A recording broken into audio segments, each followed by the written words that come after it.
If you followed real estate at all over the last few months, then you know homes are flying off the market. As soon as they're listed for sale, they go under contract before you know it. Is there an end in sight? Find out today on today's episode of Rockin' the Real Estate News.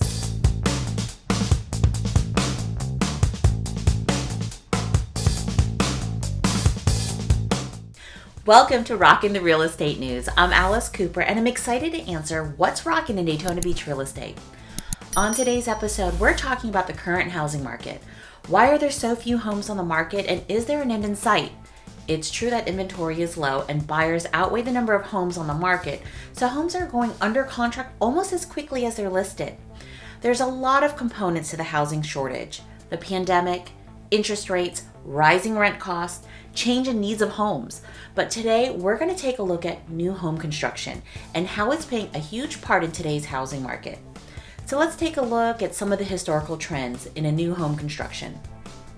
Here we see new construction for single-family homes across the nation over the past 50 years, as well as a long-term average for housing units completed.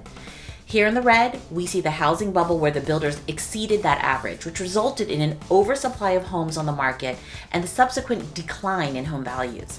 This was one of the factors that led to the housing crash in 2008. Since then, the level of homes being constructed has fallen drastically. For the last 13 straight years, builders haven't been able to construct enough homes to meet the historical average, and that underbuilding left us with a multi-year inventory deficit going into the pandemic. Think back to the early 2000s.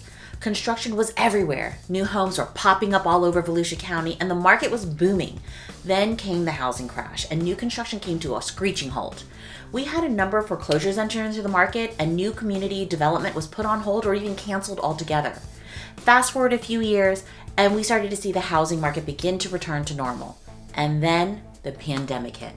So we were already behind in construction of new homes for those years leading up to the pandemic, and now we're seeing new challenges brought on by the coronavirus.